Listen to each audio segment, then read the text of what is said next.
ঘটনাটি শুনিয়েছে আমার এক দিদির কাছ থেকে। আমি বলেছি আপনারা শুনুন। দিদিটার নাম বৃষ্টি। বৃষ্টি দিদির কথাতে আমি বলছি। এই ঘটনাটি ঘটেছিল আমার দিদির বোনের সাথে। কিছু সমস্যার জন্য আমি জায়গার নাম বলছি না। দিদার বাড়ির কাছাকাছি ছিল গঙ্গা নদী। ঘটনাটি অনেক পুরনো, প্রায় 50 বছর কি তারও পুরনো। সেই সময় নদীর গভীরতা অনেক কম ছিল, সাঁতার কেটে পার হওয়া যেত। তো তখন আমার ছোট দিদার বয়স 8 থেকে 9 বছর হবে। দিদার ছিলেন 2 ভাই ও 2 বোন।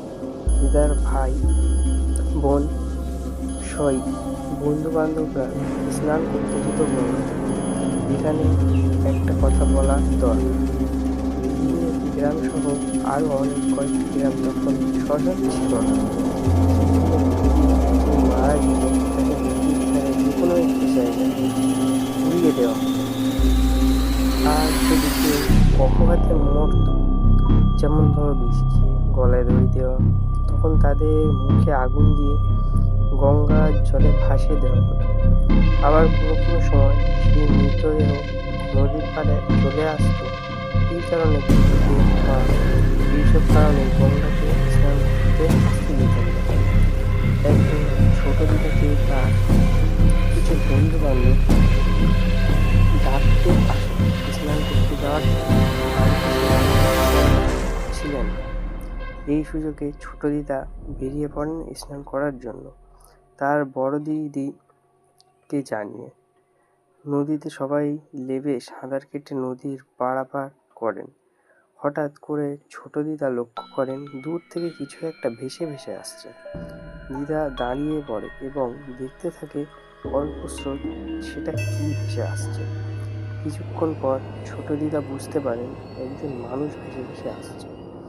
যারা ছোট দিদার সাথে স্নান করতে এসেছিল তারা দিদার থেকে অনেকটা দূরে চলে গিয়েছিল। দিদা তার লক্ষ্য করেননি। ভেসে আসা সেই ব্যক্তি ছোট দিদার খুব কাছে চলে এলে তিনি বুঝতে পারেন সেই ভেসে আসা ব্যক্তি কোনো জীবিত মানুষ নয়, অপঘাতে মৃত্যু হওয়া একজন মহিলা। তার পরনে লাল সাদা কাপড় এবং লম্বা চুল জলের মধ্যে ভেসে আসছে। জলের সাথে ভাসতে ভাসতে লাশটা দিদার দিকে আসছে। ছোট দিদা আগে তখন এমনভাবে লাশ ভেসে আসতে দেখেননি। তিনি যদিও বয়সে তখন অনেক কম, তো তিনি ওই দৃশ্য দেখে অনেকটা ভয় পেয়ে যান এবং ভয় পেয়ে তার গা হাত পা অবশ হয়ে আসে। তিনি সাঁতার কাটার চেষ্টা করেন কিন্তু পারেন না। ছোট দিদার হাত পা নাড়িয়ে তখন পাড়ের দিকে আসতে যান, তখন সেই সময় তার মনে হয় কি যেন তার পা টেনে ধরে আসছে এবং তিনি চেষ্টা করছেন সাঁতার কাটার। তার মনে হচ্ছে তার পা যেন কেউ একটা কিছু দিয়ে ঝরিয়ে দিচ্ছে। এদিকে দিদার মা ছোট দিদাকে না দেখতে পেয়ে বড় দিদা জিজ্ঞাসা করেন যে ও কোথায়। তা বড় দিদা বলেন ও তো স্নান করতে গেল। সেই কথা শুনে দিদাদের মা বড় দিদাকে খুব বকাঝকা দিলেন। দিদার মা তাড়াতাড়ি করে ছোট দিদাকে খুঁজতে যান। দিদা যাদের সাথে স্নান করতে গিয়েছিল তাদেরকে দিদার মা জিজ্ঞেস করেন ছোট দিদা কোথায়। তখন তারা বলেন ছোট এখনো নদীতেই আছে, সে এখনো স্নান করছে। দিদার মা খুব রেগে গিয়ে নদীর দিকে যান এবং গিয়ে দেখেন নদীর পাড়ে কয়েকজন ভিড় করে দাঁড়িয়েছে।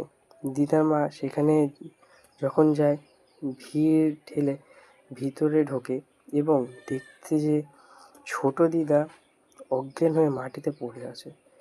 চারিপাশের লোকজনের সবাই খুব অবাক দৃষ্টিতে সে দেখছে এবং বলছে ছোট বাচ্চা কি হলো ওর, এবং অনেকে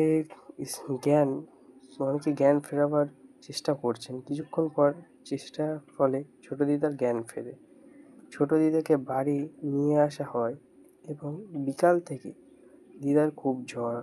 ছোট দিদাকে যারা জ্ঞান ফিরিয়েছিল তারা নদীর চড়ায় চাষের কাজ করতো। তারা বাড়িতে এসে বলেন যে দিদার সারা গায়ে মৃতদেহের কাপড় জড়িয়েছিল। তখন দিদার নদী থেকে তোলা হয় লাল সাদা কাপড় একটা দিদার সারা পায়ে জড়িয়েছিল। তারা বলে হয়তো সেই কাপড়ের মধ্যে পা জড়িয়ে গিয়ে ডুবে যাচ্ছিল। সেই সময় সবাই একটা অনুমান করেন আর কি, এবং দিদার চিৎকার শুনে তারা দিদাকে জল থেকে তোলে ও সেই মৃতদেহকে আবার জলে ভাসিয়ে দেয়। পরদিন দিদার জ্বর কমলে দিদা তার মাকে সব খুলে বলে এবং তার দেহে যে কাপড় জড়িয়ে গিয়েছিল তা অনুভব করে। বলে যে আমার পা ধরে কেউ নিচের দিকে টেনে নিয়ে যাচ্ছে।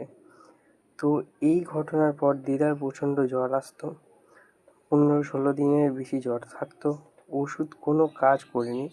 এইসব ঘটনার 2 মাস পর একদিন দুপুরবেলা বড় দিদা আর ছোট দিদা বারান্দায় ঘুমাচ্ছে। বড় দিদার গায়ে নাড়া বড় দিদার ঘুম ভেঙে যায় ও তিনি দেখেন ছোট দিদা ঘুমের ঘোরে হাঁটছে।